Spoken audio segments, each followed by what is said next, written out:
Halo teman-teman trader dan investor, selamat datang di channel Cuan-Cuan Saham lagi di analisa teknikal dan bandarmologi harian. Seperti biasa, hari ini hari Selasa 25 Mei 2021, hampir habis ya Mei-nya ya. Besok hari Rabu libur. IHSG hari ini naik 0,91%. Cukup menarik ya, dengan transaksi yang besar juga. Ini yang saya maksud di konten kemarin, ketika IHSG udah ketemu dengan support kuat tapi di dekat resisten kuat juga. Jadi kalau menurut saya sekarang dia bakalan konsolidasi di sini, tapi dilihat dari beberapa saham sudah ada yang cukup oke, cukup bagus. Jadi tinggal nanti kita lihat perkembangannya aja. Seperti biasa kita akan menganalisa IHSG dan juga beberapa saham pilihan. Buat teman-teman yang ada pertanyaan, kritik, atau saran, silahkan bisa disampaikan aja di komen YouTube atau DM Instagram. Insya Allah setiap pertanyaan teman-teman akan selalu saya balas. Dan kalau di komen pertanyaannya di komen YouTube, nanti bakal saya balas pakai konten netizen bertanya, cuan-cuan saham menjawab. Itu konten yang menjawab pertanyaan dari teman-teman ya, seperti itu. Terus juga jangan lupa support terus channel Cuan-Cuan Saham dengan cara like, comment, share, dan subscribe. Karena support teman-teman itu gratis, tinggal pencet-pencet aja. Bisa pencet like, bisa pencet subscribe, bisa komen-komen, mau komen-komen lucu-lucuan, kritik, saran, terus minta analisa dan lain sebagainya silahkan. Terus juga jangan lupa juga nyalain notifikasinya, karena akan ada konten setiap hari dari Cuan-Cuan Saham. Di share pun juga boleh kalau barangkali ada teman-teman lain yang membutuhkan seperti itu. Oke, langsung aja kita akan masuk ke IHSG dan juga beberapa saham pilihan. Kita mulai dari IHSG dulu. Dari transaksinya, hari ini transaksi masih besar, masih 11,7 triliun ya, masih angka yang besar. Artinya kembali ramai lagi. Mungkin memang karena udah koreksi banyak jadi harga udah murah-murah lagi, bisa juga seperti itu. Nanti kita lihat aja. Cuman yang pasti yang ada di depan muka di data adalah transaksinya sudah besar lagi. Sudah sekitar 11 triliunan lah. Kalau saya lihat rata-rata akhir-akhir ini di atas 10 triliunan kalau akhir-akhir ini.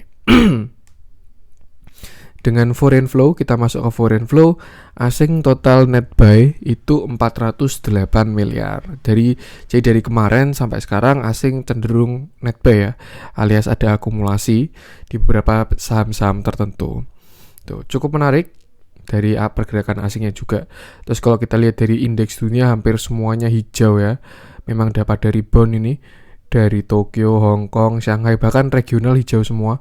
Tokyo, Hong Kong, Shanghai, Singapura, terus juga US semalam ya berarti ya, Dow Jones, S&P 500, Nasdaq juga semuanya hijau. Itu sesuatu yang wajar karena kemarin beberapa hari lalu itu udah pada koreksi-koreksi ya, baik mau bursa dunia, mau bursa Indonesia, kripto, dan instrumen yang lainnya. Kita masuk ke yang di net buy tertinggi. Nah, ini dipegang oleh Arto ini. Wah, ini kemarin baru saya analisa ya Arto ini ya, dan ternyata sekarang seperti ada breakout. Nanti kita cek lagi. Cukup menarik berarti. Ada akumulasi asing terus juga naik 9%, hampir 10% ya. Diakumulasi 270 miliar. Lalu Telkom yang sudah kembali ke 3.300. Diakumulasi asing 45 miliar. Yang ketiga ada BCA 30,6 miliar. Lalu Bank BRI 30,3 miliar. Dan yang ke 1, 2, 3, 4, 5. Yang kelima ada TBIG yang masih konsisten diakumulasi oleh asing 26,4 miliar.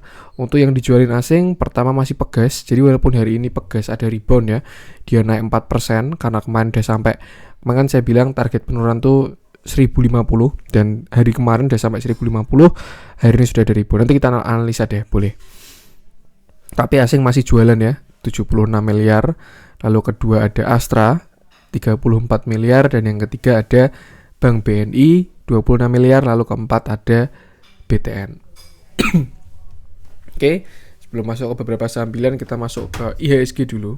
Jadi ini kelanjutan dari konten kemarin yang kemarin saya bilang IHSG ini berada di support kuat, yaitu EMA 200. Ini garis warna hitam ini, dan dia berada di resisten juga di area 5850. Jadi ini yang disebut dengan area konsolidasi. Kalau menurut saya beberapa hari besok dia bakal konsolidasi di sini nih, antara 5850 sampai EMA 200 yang sekarang di 5724 ya, di 5724. Jadi IHSG bakalan konsolidasi sampai nanti kita lihat dia breakout yang mana. Kalau breakout yang bawah, kalau menurut saya itu bakalan agak dalam sih kalau menurut saya kalau jebol EMA 200 itu. Tapi kalau misalkan berhasil breakout ke atas ya ada potensi dia bisa rebound karena memang sekarang pun juga ada di support kuatnya ya. Bukan support kuat sih, ada support klasik nih. Nih, di sini kan sebelumnya support klasik ya. Dan kemarin sampai ke situ lagi juga. Tapi sekarang bedanya ada EMA 200. Dan kalau menurut saya sih harusnya kalau dilihat dari pulihnya kripto, bursa dunia dan lain sebagainya, setidaknya IHSG ini harusnya ada pantulan dulu. Setidaknya ya, pahit-pahitnya dia nge-retest trend line-nya ini. Yang garis warna hijau ini, uptrend dari bulan Maret. Nah, kan kemarin kan jebol ya. Jebol di Mei ini. Nah, ini dia belum di-retest. Jadi kalau menurut saya ada peluang untuk meretest dulu.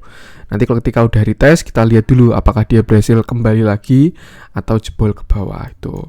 Yang pasti kita lihat aja kalau misalkan kalau saya lihat sih sepertinya bakalan ada penguatan dekat-dekat ini. Dilihat juga dari indikatornya. Ya masih di ini ya. Histogramnya udah mengarah ke atas. Ada penguatan lalu garis MACD-nya calon-calon Golden Cross. Ini kok Golden Cross cukup menarik ya. Dia juga tidak divergent sih. Seperti itu. Aduh, maaf saya ini agak serak ini. Untuk dari RSI juga belum ada divergent sebenarnya. Tidak ada divergent, tapi mungkin ini juga nggak ada divergent ya. Jadi tidak ada divergent juga di RSI, tapi dia kemarin memang sudah masuk area oversold-nya. Kalau kita lihat waktu di sini, nih ya, waktu IHSG menyentuh oversold-nya, di sini dia langsung rebound 2,5%, tapi melanjutkan koreksi, terus terjadi nggak divergent juga ini. Akhirnya kembali ke atas. Jadi ini memang sesuatu yang wajar. Yang namanya naik turun tuh sesuatu yang wajar. Karena pasti kalau harga udah tinggi ada orang yang taking profit gitu. Kalau harga udah murah pasti ada orang yang beli. Ini kan bursa ini kan isinya tuh kan apa ya? Permintaan dan penawaran dari banyak orang gitu. Dan yang diperjualbelikan itu ada nilainya, tinggal bagaimana kita melihat. Tapi kalau chart ini itu merepresentasikan data yang ada di pasar. Makanya kenapa mengkombinasikan ilmu teknikal dan fundamental tuh menarik ya. Seperti itu. Jadi kalau teman-teman masih baru merasakan seperti ini pun juga tidak terlalu parah juga sih sebenarnya. Kalau misalkan teman-teman baru merasakan seperti ini terus agak kena psikologisnya, lebih baik dibiasa-biasakan. Karena ya yang namanya pasar tuh seperti ini. Kalau teman-teman kemarin rasain di kripto juga pasti sehari 30% gitu, apa nggak nangis ya. Kalau saham ini kan masih ada ARB, masih ada trading halt dan lain sebagainya. Tapi kalau kayak kripto itu kan benar-benar pasar bebas ya.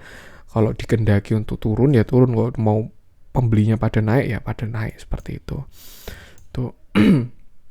Yang pasti tugas kita sebagai trader adalah ya pertama menganalisa, punya trading plan, jaga resiko, jaga modal, jaga psikologis, itu aja. Itu tugas kita. Sekarang kita nggak bisa menggerakkan pasar, jadi kita tinggal ngikutin aja. Kita kan remah-remah micin ya, tinggal ngikutin yang besar-besar aja. Kalau besar-besar yang baru mau dikebawahin, ya jangan ikut-ikut dulu. Kalau besar-besar yang baru mau ngangkat, nah kita tinggal nebeng seperti itu.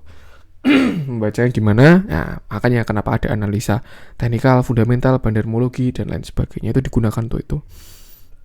Cuman kalau saya lihat ini harusnya dekat-dekat ini bakalan ada ya setidaknya minimal ya technical rebound. Tapi kalau misalkan kita lihat untuk kembali bullish masih perlu banyak konfirmasi. Setidaknya dia bisa lah bikin cup handle mungkin ya. Ini dia sampai ke sini bikin cup terus nanti bikin handle, supportnya jadi 5850, itu bakalan cakep sih skenario untuk IHSG kalau misalkan bisa ya. Tapi kalau enggak, kalau dia tetap bearish ya mungkin koreksi, ya mungkin dia bakal nge-retest moving lagi, retest garis uptrend ini terus baru turun lagi seperti itu. Yang pasti tadi jaga psikologis, jaga modal, jaga resiko, itu aja. Untuk support kita pakai EMA 200 di area 5724, resistennya 5850 sampai ingat saya ini. Kalau dia berhasil breakout 5850, hari ini juga high-nya 5848 ya. Dia meretest resisten. Kalau dia bisa breakout 5850, kalau menurut saya bakal menarik lagi IHSG ini. Seperti itu. Setidaknya 5850 bakalan jadi support. Tuh, tinggal disesuaikan aja karena masih juga banyak juga saham-saham yang masih bisa menguat ya waktu kayak gini. Tinggal teman-teman pintar-pintaran memilihnya aja. Tapi kalau masih belum bisa, ya lebih baik istirahat dulu tradingnya. Oke, kita akan masuk ke beberapa saham pilihan. Kayaknya berhubung hari ini hijau, kita mulai dari yang dijualin dulu aja. Kita mulai dari Pegas yang hari ini rebound naik 4%, tapi asing masih jualan. Saya sebenarnya kurang tahu ya untuk si Pegas ini, dia ini bandarnya lokal atau asing, saya kurang tahu. Cuman yang saya lihat, nah ini juga ada saya gambarkan ya, sudah ada divergent juga. Dia juga udah sampai 1050.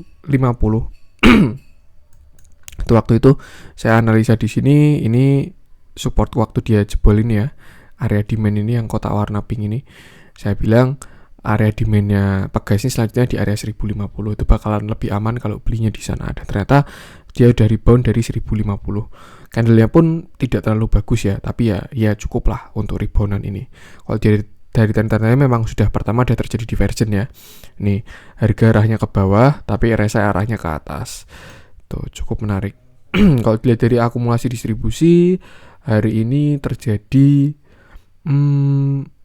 masih distribusi sih, tapi harusnya netral ini karena yang beli juga ada akumulasi ya. Tuh, jadi kayaknya sepertinya netral untuk hari ini, tidak ada akumulasi maupun distribusi untuk hari ini saja. Kalau kemarin-kemarin nggak tahu. Cuman kalau dari asing ya jelas asing net sell 76,3 miliar seperti itu. Yang perlu kita ketahui adalah apakah bandarnya ini lokal atau asing. Nah, mungkin kalau teman-teman ada yang tahu, pernah punya pengalaman di Pegas, bisa sharing ya. Bandarnya Pegas itu lokal kok mas, atau bandarnya Pegas itu asing kok mas. Nah itu nanti bisa komen-komen aja. Sharing is caring. Tuh. Dan dia udah rebound karena memang sudah divergent ya, ini RSI ke atas tapi harga ke bawah, jadi memang irregular bullish divergent. Kalau menurut saya bakal masih melanjutkan penguatan setidaknya untuk menghabiskan divergentnya minimal itu ya. Tuh untuk target kalau menurut saya dia bisa kesini sih sekitar 1165 sampai 1150, itu target dari divergentnya kalau menurut saya. Kalau misalkan dia bisa breakout situ, itu baru lumayan bagus kalau menurut saya. Kalau bisa breakout 1175 itu baru bagus kalau menurut saya, karena di sini kan sebelumnya dia support, sekarang jadi resisten 1175 ini. Tuh, itu angka-angkanya untuk Pegas. Jadi mungkin ya kalau menurut saya masih bakal ada penguatan besok, tapi kita lihat aja. Untuk support kuat masih sama di area 1050 dulu. Kalau jebol baru ke 1000. Yang pasti 1050 itu cukup kuat ya. Ada area demand di situ walaupun kecil. Seperti itu. Dilihat dari MACD juga dia calon-calon golden cross, tapi nggak tahu apakah terjadi atau nggak nih ya. MACD-nya juga ada divergent ya, karena memang divergent itu sama ya. Ini juga ada divergent, ini juga ada divergent. Calon-calon golden cross, terus juga setelah itu histogramnya udah mulai mengarah ke atas. Cukup oke. Tapi kalau untuk kembali ke atas masih perlu konfirmasi. Seperti itu untuk Pegas. Dari volume juga lumayan hari ini, cukup bagus. Kita lanjut ke Astra.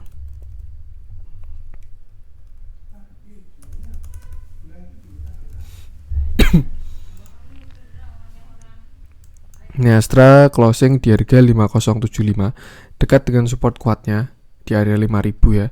Ini beberapa titik ketemu, ada support psikologis, ada area demand, ada support klasik juga di dekat 5000 ini.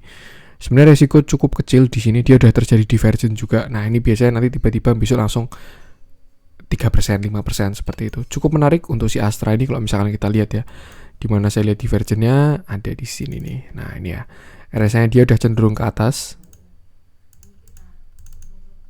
tapi harganya masih cenderung ke samping, maksudnya belum bergerak banyak. Nah, seperti itu. Kalau menurut saya ini bakalan, ya setidaknya ada technical rebound lah untuk si Astra ini dari angka 5000. Untuk konfirmasi kembali uptrend, kita lebih baik menunggu konfirmasi dulu. Mungkin kalau kembali dia bisa ke atas ya setidaknya bisa breakout 5350. Ini baru aman. Tapi kalau teman-teman memanfaatkan technical reboundnya, nah itu bisa masuk di area 5000-an, dekat 5000 lah pokoknya, 5050-an itu. Target ke 5350 dulu. Kalau dia bisa breakout boleh hold, tapi kalau tidak bisa breakout 5350 lebih baik jual dulu, lo nggak jual setengah, seperti itu. Dilihat dari tanda-tandanya juga cukup menarik sebenarnya. Dia mau golden cross juga bisa ya, kalau misalkan besok candlenya hijau itu dia bisa golden cross. Terus histogram juga udah mengarah ke atas, dia sudah tidak membuat low baru lagi. Cukup menarik Astra ini. Ya ini sesuatu yang wajar ya, karena dia baru di support kuatnya. Kalau mau buy on weakness, sekaranglah saatnya, seperti itu. Tapi kalau 5000 jebol, lebih baik keluar dulu. Nanti kita tunggu di mungkin sekitar 4500, seperti itu. Tapi 4775 ini juga masih support kuat kok. Jadi mungkin kalau 5000 jebol dia ke 4775, setelah itu baru 4500. Tuh, batasi resiko aja. Next kita ke BPNI. Tunggu, kita ke lanjutin Astra dulu tadi. hari ini terjadi distribusi asing juga net sell 33 miliar, bukan jumlah yang terlalu besar, tapi ada distribusi ya, walaupun bukan big distribution ini sepertinya. Saya ngeceknya pakai RTI ya, seperti itu. Lanjut kita ke Bank BNI, tadi untuk Astra ya. Nah, Bank BNI juga udah ada candle pembalikan arah, walaupun paling lemah ya ini, candle paling lemah ini, inverted hammer ini, tapi udah ada tanda-tanda pembalikan arah. Ya, suatu yang wajar karena memang dia sudah sampai ke area trend line-nya. Jadi trend itu kan memang support paling kuat teman-teman. Kalau menurut saya, ada teorinya juga kok. Paling kuat itu trend line, kedua itu baru support klasik. Kalau nggak salah kedua itu Fibonacci, ketiga itu support klasik, keempat baru indikator. Kayaknya seperti itu urutannya kalau saya nggak salah ya. Nih, dia memang udah sampai kena support trend line, tapi sebenarnya kalau mau fair-fairan ya dia belum closing kembali ke dalam supportnya ya. Nih, takutnya ini adalah confirmation bahwa dia sudah jebol, kan sebelumnya di sini kan udah jebol ya. Ini kan dia udah jebol ke bawah trend, terus ini nge-retest, ini juga masih belum berhasil kembali, hari ini juga belum, seperti itu. Nah, itu skenario jeleknya untuk Bank BNI. Tapi kalau skenario bagusnya ya setidaknya pertama dia sudah tidak membuat low baru. Terakhir low-nya kan di sini tanggal 20 Mei ini dan dia sudah mengarahnya ke atas. Hari ini juga candle-nya candle bullish, walaupun candle bullish paling lemah, seperti itu. Asing jualan 26 miliar. Lalu terjadi ada distribusi hari ini. Cuman tidak big distribution, ini small distribution. Harusnya distribusi kecil lah. Itu suatu yang wajar. Volumenya lumayan. Histogram udah mengarah ke atas. Calon-calon golden cross juga MACD-nya cukup menarik sebenarnya. Kalau untuk divergennya tidak ada ya. Oh, ada nih, ada diversion. Pakai yang RSI ini.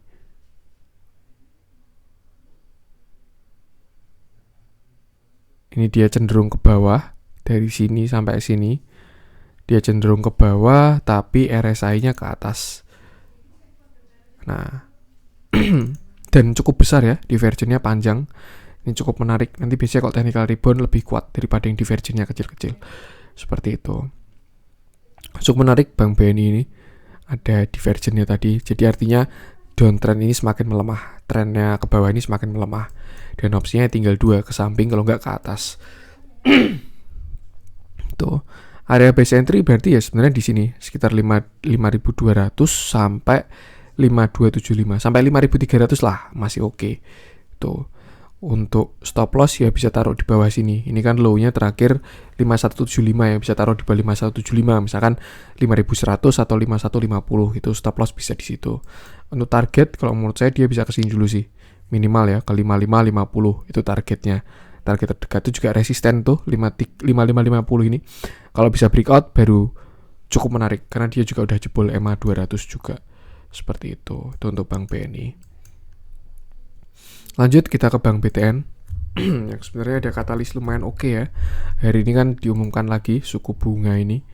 Suku bunga acuan ya dari BI dan masih ditahan di angka 3,5%. Itu dampaknya bagus untuk ke saham-saham properti. Kenapa? Karena kecenderungan orang beli properti itu kan pakai kredit, dan kalau bunganya kecil ya jadi stimulus gitu. Dan itu memang tujuan dari pemerintah untuk menggenjot konsumsi masyarakat. Karena kalau misalkan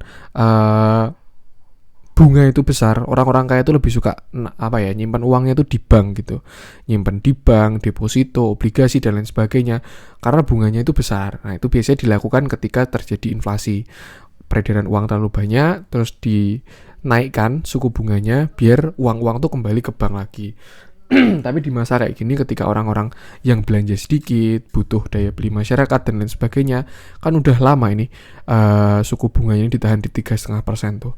Karena memang tujuannya ya agar orang-orang pada belanja gitu. Kalau misalkan daripada disimpan di bank bunganya cuma dikit, yang mending tarik dulu buat belanja-belanja atau masuk ke instrumen yang lainnya, seperti itu. Tapi kalau dampaknya langsung ke properti, yaitu tadi, jadi kan memang kalau kita beli properti kebanyakan ya, walaupun mungkin ada beberapa orang yang belinya pakai cash, tapi kebanyakan masyarakat Indonesia kan mungkin belinya pakai kredit gitu. Dan ketika bunga murah, kredit tuh bakalan rendah juga bunganya itu untuk mendorong agar kredit, orang-orang pada kredit, pada beli rumah seperti itu. Dan ketika suatu rumah itu terjual ya, atau suatu uang besar itu berputar, rumah sekarang kan ya minimal 150 juta itu aja udah daerah-daerah yang agak susah, atau rumah subsidi gitu kan 150 jutaan. Kalau misalkan harga-harga normal ya sekitar 300 sampai 500 juta gitu. Kalau 500 juta berputar aja sekali transaksi itu kan yang kena cuan itu kan udah banyak sekali tuh. Ada dari developer, dari toko bangunan, dari tukangnya, dari dan lain sebagainya. Itulah yang menggerakkan ekonomi itu seperti itu. Jadi itulah kenapa masih ditahan, karena memang pemerintah butuh masyarakat ini pada belanja agar ekonomi berputar seperti itu. Jadi itulah kenapa analogi saya kenapa suku bunga masih tahan di situ, dan dampaknya bakalan bagus ke perumahan. Dan harusnya ketika perumahan itu bagus, ngefeknya kalau ke bank ini mungkin nanti yang saham-saham perumahan walaupun tadi ada penguatan, nanti coba kita cek lah masuk atau enggak. Tapi kita lihat dulu ke bank BTN ya, walaupun tidak pasti ya, ketika kita kredit rumah masuknya ke BTN itu kan tidak pasti. Tapi kan kalau BTN kan terkenal dengan kreditan rumahnya, KPR dan lain sebagainya, ya harusnya secara tidak langsung dia juga terdampak gitu loh. Karena kalau orang-orang banyak yang kredit rumah, ya dia pendapatannya bakal meningkat BTN ini seperti itu. Itu dari katalis fundamentalis seperti itu. Nah, kalau kita cek dari teknikal ya sebenarnya untuk saat ini BBTN ini udah di area yang murah harusnya. Murah, resiko kecil, divergen juga. Cukup menarik ini, calon-calon rebound yang kayak gini nih. Seperti itu, BTN-nya cakep. Harusnya kan kalau nggak salah saya bilang untuk BTN ini area demand-nya dia ini kan sampai 1.500. Selama belum jebol 1.500, hold itu masih tidak masalah. Tapi kalau dia sampai jebol 1.500 ya lebih baik keluar dulu. Kenapa ya? Karena di situ ada area demand. Area demand itu support paling kuat seperti itu. Dia sudah tidak membuat low baru. Hari ini naik 2,61%. Ada volume, kita cek akumulasinya ya. Hari ini ada big distribusi besar sekali ini, saya lihat ya. Saya pakai RTI, terus asing juga keluar. Tapi saya nggak tahu untuk BTN ini bandarnya lokal atau asing, karena tidak semua saham itu bandarnya asing ya. Jadi kadang kalau ada pergerakan asing juga nggak perlu dihiraukan, karena bandarnya bukan dia. Makanya kita perlu tahu juga seperti itu. Tapi kalau dilihat dari teknikal, menurut saya ini cukup menarik untuk setidaknya memanfaatkan technical rebound. Ini ya, dari pertama ada volume, terus candle-nya juga udah ada pembalikan arah. Terus ini dari MACD-nya gagal dead cross, histogramnya udah mengarah ke atas lagi, dia tidak jadi dead cross ya. Terus ini dia yang saya maksud dengan divergen ya, mungkin dari sini. Nah, ini cenderung ke bawah, tapi di sini dia ke atas.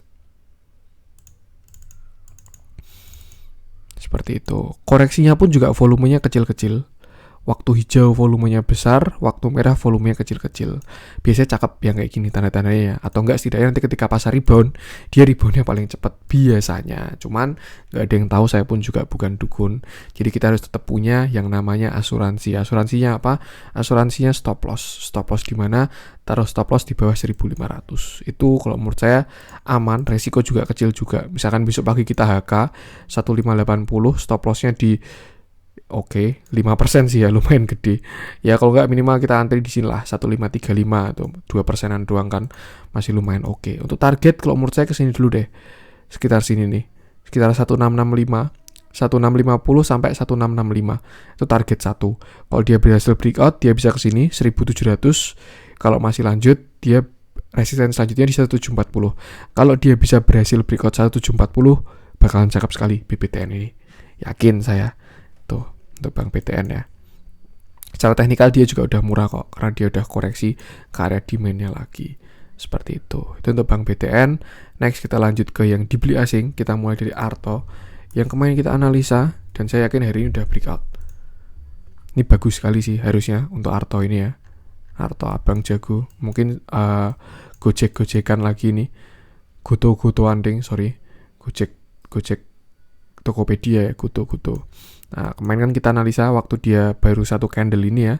Saya bilang di sini ada entah ini symmetric triangle atau bullish pennant, nggak tahu. Yang pasti kalau menurut saya ini harusnya continuation. Seperti itu. Dari volumenya pun juga bagus. Waktu merah volumenya kecil, waktu hijau volumenya besar.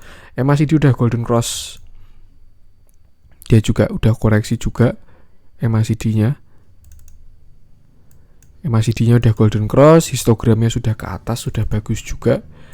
Tapi RSI-nya udah deket sama area oversold, itu doang minusnya.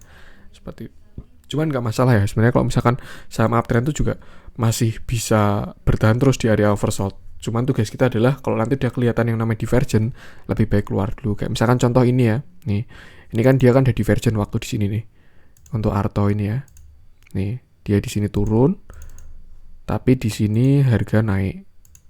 Nah, yang terjadi apa? Ketika ada candle jelek, langsung dia koreksi, nih, tuh, dan terus dia konsolidasi. Sekarang dia udah ke atas. Ini pun juga seperti ada divergent juga, hidden bullish divergent, hidden ya, bukan reguler. Kalau hidden itu kan untuk continuation, di mana dia, nah ini harganya ini arahnya ke atas, tapi RSI-nya arahnya ke bawah. Nih, cenderung ke bawah lah. Cakep yang pasti. Untuk yang saya lihat ya, Arto ini ada volume besar sekali, candle-nya juga solid. Ada akumulasi ada nggak ya? Kita lihat coba. Ini sorry saya ngeceknya pakai RTI ya.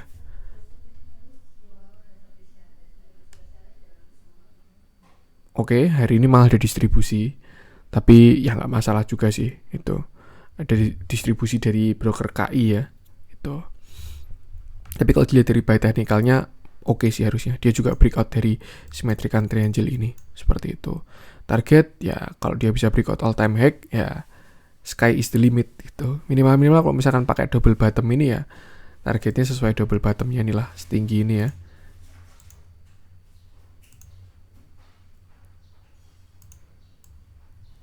Walaupun sebenarnya ini bukan double bottom ya, karena kalau double bottom itu kan harusnya ditemukan di bawah. Tapi ini kan di atas. Ya target mungkin segini nih, 1445 ini. Seperti itu. Yang pasti lumayan oke, cukup menarik. Gojek juga bentar lagi mau listing ya, mau IPO. Itu pasti bakalan menjadi bumbu-bumbu untuk Arto ini. Masih bagus. Seperti itu. Yang pasti batasi resiko aja. Untuk support terdekat mungkin di sini nih. Sebelumnya resisten ya, sekarang jadi support 11225, 11200. Nah, itu supportnya sekarang 11200. Untuk resisten ya udah nggak ada, sky is the limit. Mungkin bisa pakai moving average gitu ya. Misalkan pakai moving average 5, kita mainnya swing. Kalau nggak 10 aja deh, biar nggak terlalu biar nggak terlalu volatil. Jadi jarang false break-nya. Nah, ini misalkan pakai EMA 10 ya. EMA 10, nanti kalau dia di bawah EMA 10, kita stop loss. Tapi selama dia di atas EMA 10, hold terus. Karena kalau menurut saya, ini bisa menguat lagi nih, si Arto ini. Belum selesai dia naiknya, nggak tahu sampai kapan. Cuman yang perlu hati-hati adalah, ya perlu kita ingat, dia udah naik tinggi sekali. Dan ada masanya, bandar itu take profit juga. Tuh, hati-hati aja kalau jadi bagian cuci piring ya. Yang pasti itu aja, harus punya stop loss. Teman-teman kalau trading tidak punya stop loss itu ibaratkan apa ya? Kalau saya mengibaratkan masuk hutan tapi nggak pakai sepatu sih. Itu bahaya sekali. Nggak tahu apa yang bakal kita injek gitu kalau kita nggak pakai stop loss tuh. Tapi kalau ada stop loss, setidaknya mau nginjek apa gitu ya, kita melihat ke bawah ada sepatu gitu. Jadi yang kena sepatunya dulu. Setidaknya kalau kita kena luka, masih luka tidak dalam. Tapi kalau kita nyeker di hutan gitu ya, mau nginjak kaca, mau nginjak duri dan lain sebagainya, digigit ular gitu kan nggak tahu juga. Jadi itu, nah itu stop loss itu juga sesuatu yang perlu dipelajari. Risk reward, manajemen risiko dan lain sebagainya. Yang penting itu aja. Kalau teman-teman masuk ke Arto, jangan lupa stop loss-nya. Karena kalau yang kita tahu ya, untuk saat ini fundamentalnya belum bagus. Tapi nggak tahu juga, barangkali besok bakal disulap jadi bagus 5 tahun ke depan misalkan gitu. Tapi kalau misalkan udah bagus duluan dan dijual di bawah sini, ya bandar bakalan kalah start. Jadi yang dilakukan bandar apa? Diangkat dulu harganya, biar nanti ketika fundamentalnya membaik tuh, ya dia udah di harga price in-nya bahasanya. Seperti itu, tidak di harga under value lagi. Tuh. Yang penting itu aja, punya stop loss-nya. Untuk resisten sebenarnya nggak ada sih, karena pakai all time high ya. Nanti kalau misalkan dia berhasil breakout sini. Tapi kalau nggak ya bisa pakai Fibonacci extension. Seperti itu. Stop loss saja. Berkali-kali saya ulangin karena itu sangat penting ya di saham yang udah naik tinggi sekali. Seperti itu. Next kita cek Telkom.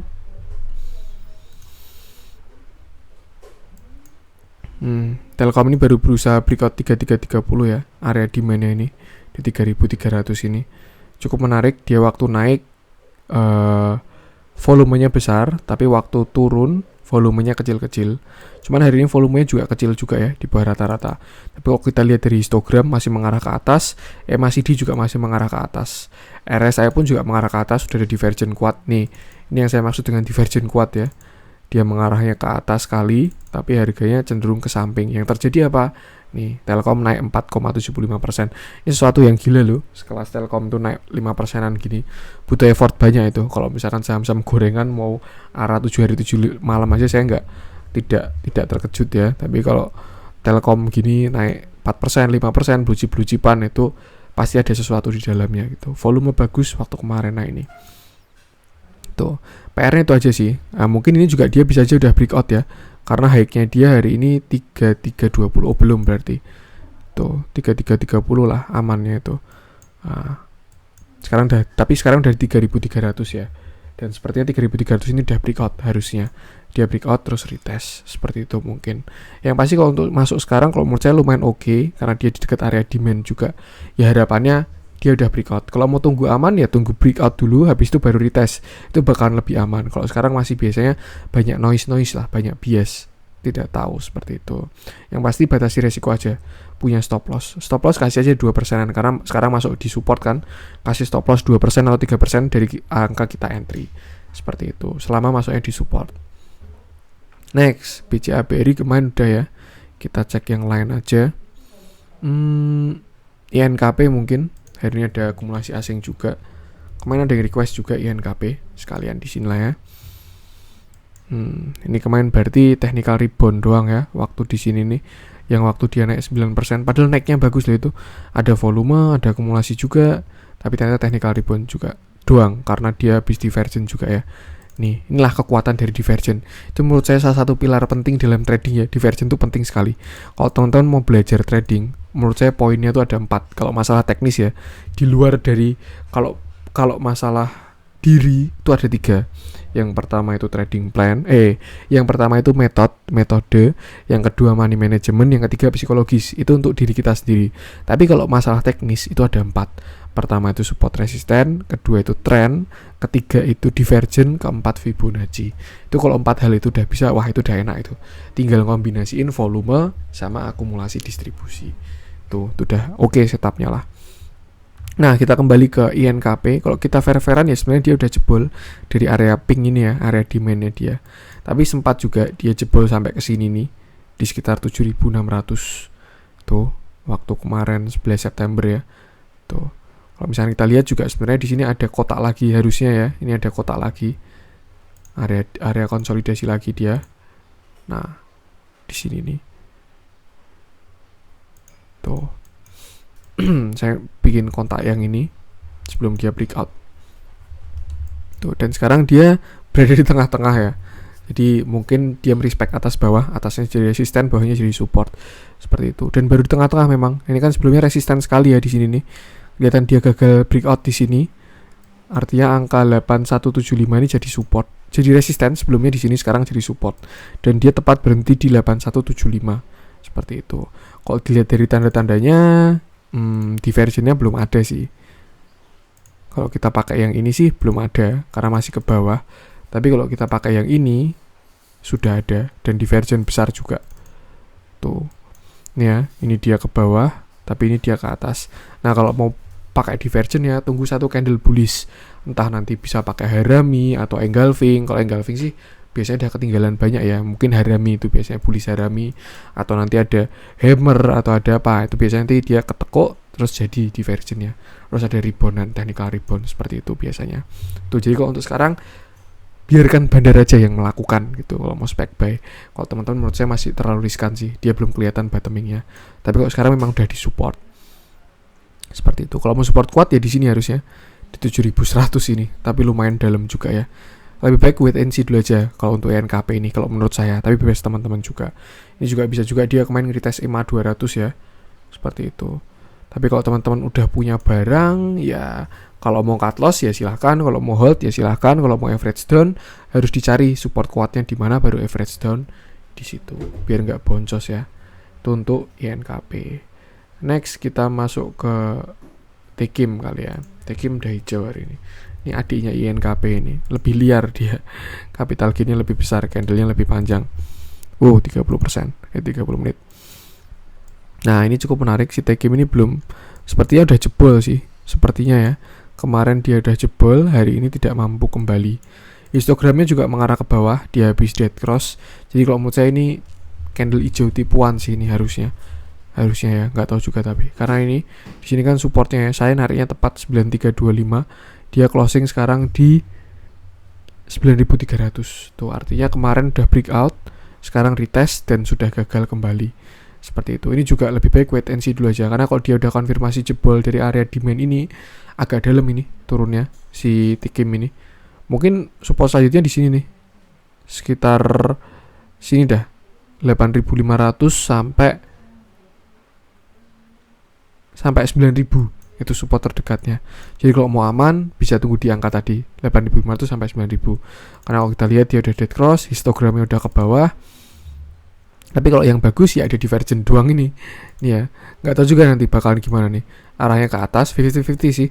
Tapi kan kalau biasanya ya kalau kayak gini ya, kalau yang leadingnya bagus, laggingnya jelek, biasanya itu bakal ada technical rebound kecil. Jadi naik sedikit terus turun dalam seperti itu. Karena sebenarnya laggingnya masih mengarah ke bawah, tapi leadingnya, ini kan RSI, ini kan indikator leading ya, sudah ada tanda-tanda pembalikan arah seperti itu. Nih ya, dia udah mengarah ke atas tapi harga masih cenderung ke bawah. Jadi udah ada bullish divergence. Yang pasti batasi resiko aja, masuk di angka-angka yang bagus. Tuh, next kita masuk ke yang merah-merah dulu.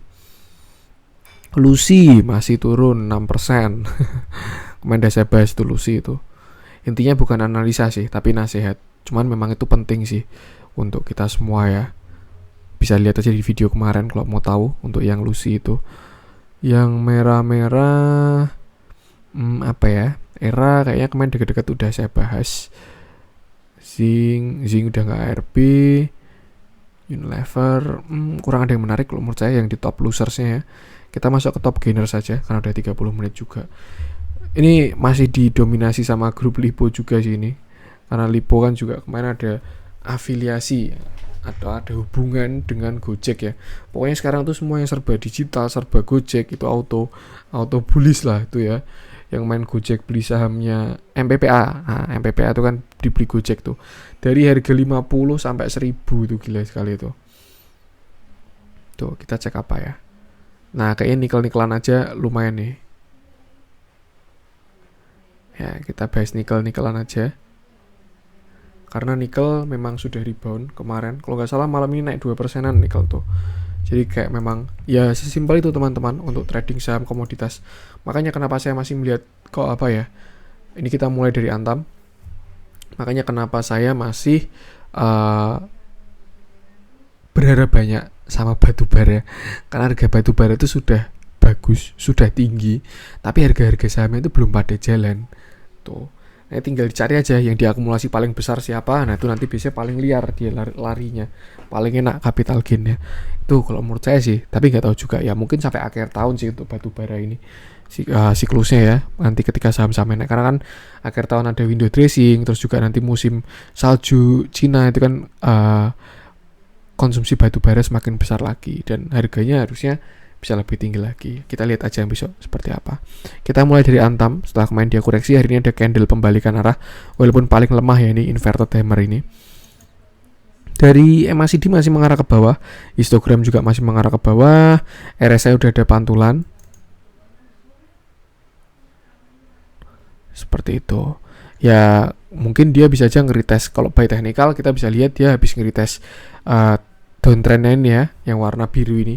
Sebelumnya kan dia bikin segitiga ini descending triangle, terus kemarin di sini dia breakout sampai ngegap breakoutnya, terus belum di retest, akhirnya di retest. Cuman kalau mau fair-fairan ya karena harga komoditasnya mantul aja seperti itu. Kita cek harga nikel.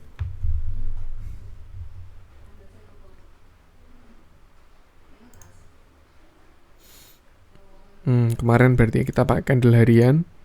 Nah ini kan kemarin ini naik berapa persen nih, nggak tahu lah, pasti candlenya besar kemarin tanggal 24 ini, hari ini kan 25, pasarnya kayak masih buka ini tuh.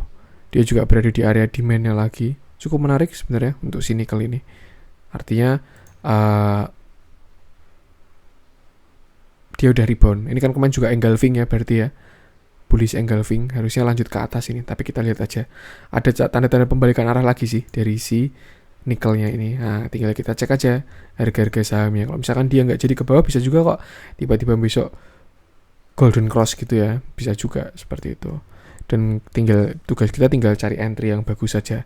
Kalau menurut saya sebenarnya paling bagus ya kalau mau entry Antam lagi itu di sini 2100 ini, tapi nggak tahu sih bakal dijemput apa enggak kalau ke 2100. Kayaknya enggak sih kalau sampai 2100. Mungkin ya kalau support terdekat di area sini 2220 itu udah support yang bagus.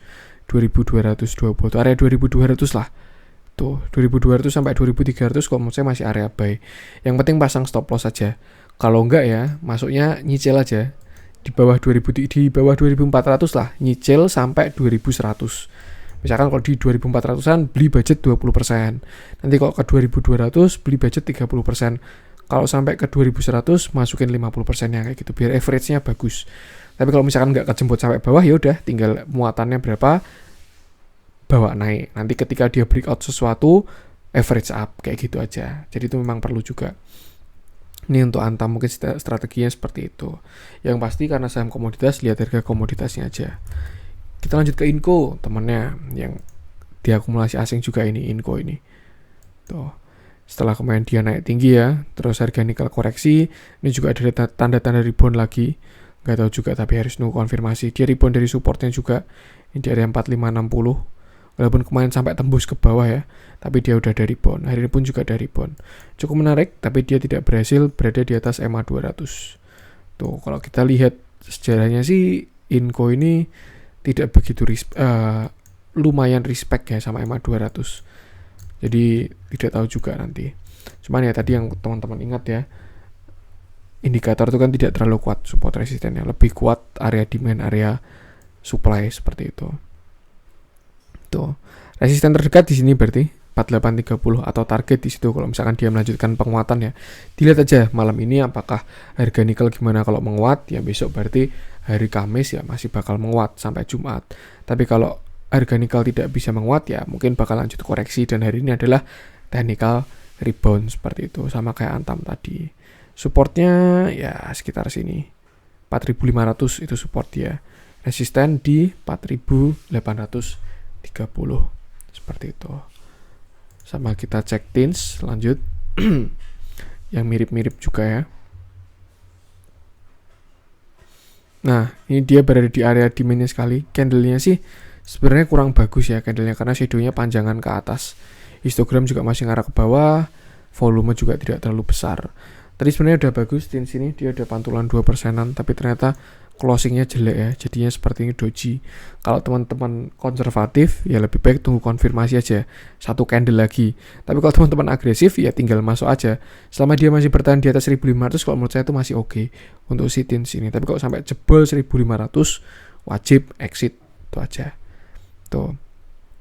Dia juga di area buy ya. Ingat waktu di sini saya bilang di area demand, resiko kecil, tiba-tiba dia rebound banyak nih. Nah, itu yang saya maksud. Terus kena area supply dia turun lagi. Nah, sekarang dia di area demand lagi. Resiko kecil lagi kalau kita masuk di sini. Kenapa resiko kecil? Ya kita harus punya stop loss. Kalau jebol 1500 exit dah gitu aja. Tapi kalau dia masih bertahan ya hold aja. Nanti kalau rebound harusnya reboundnya kuat juga. Seperti itu. Itu untuk tins. 1500 area situ area buy yang bagus. Target ya mungkin sekitar sini ya, sekitar 1635 itu resisten terdekat. Seperti itu. Ya masih di mengarah ke bawah, histogram ke bawah, habis dead cross. Untuk RSI-nya ada arah ke atas sih. Seperti itu, walaupun dekatnya ke arah ke bawah. Ya 50-50 sih ini, spec buy jadinya. Yang penting stop loss jangan lupa, oke? Mungkin tuh untuk konten hari ini, kalau misalkan ada kurangnya saya mohon maaf. Kalau ada pertanyaan, kritik, saran silahkan sampaikan aja, bisa pakai DM Instagram atau komen YouTube. Karena untuk saat ini kontak person hanya melalui DM Instagram, seperti itu. Oke, support terus channel Cuan-Cuan Saham dengan cara like, comment, share, dan subscribe. Karena support teman-teman itu gratis, tapi itu sangat berarti buat konten kreator seperti saya ini. Sekian dari saya dan salam cuan.